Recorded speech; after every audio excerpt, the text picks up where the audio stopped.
Une nouvelle ère de coopération s'ouvre entre le Tchad et le FAGAS. Après l'audience accordée par le maréchal Idriss Déby Itno au nouveau directeur général du Fonds africain de garantie et de coopération économique. Cette délégation tchadienne a séjourné en terre béninoise pour mieux apprécier les opportunités qu'offre le fonds. Au cours de la mission, des partenariats financiers internationaux ont été négociés au profit de l'économie tchadienne, avec de bonnes perspectives, dans des secteurs stratégiques tels que l'énergie, l'agro-pastoral, la santé, les mines et les infrastructures. On avait quelques objectifs bien précis, à savoir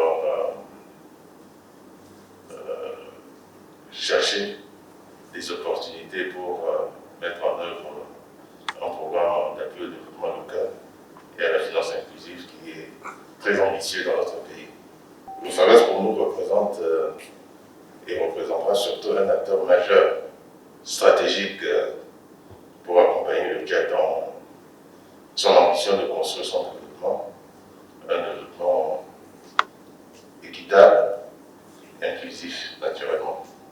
Et à cet égard, nous élaborons actuellement les bases d'un nouveau programme national de développement, le BND2. Une nouvelle dynamique est en train d'être imprimée au FAGAS avec la mise en œuvre d'un nouveau plan stratégique. Le fonds entend mobiliser davantage de ressources en faveur du financement des États. C'est donc à juste titre que l'approche de l'État tchadien est bien accueillie. J'ai accueilli avec beaucoup d'enthousiasme cette mission et nous faisons le devoir de continuer à accompagner le Tchad dans son processus de construction d'un développement inclusif.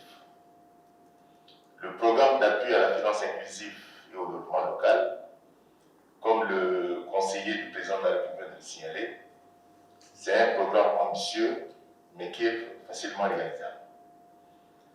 Les 4 jours de travaux ont fait ressurgir toutes les possibilités de couvrir le financement de ce programme d'appui aux finances inclusives par les ressources domestiques et des ressources internationales, par les partenaires du FAGAS.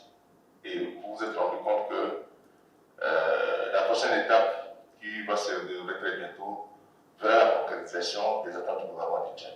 Occasion saisie par l'institution internationale pour réaffirmer son engagement à accompagner les États membres. D'autres réunions bilatérales vont favoriser le bon aboutissement du processus enclenché avec l'État tchadien.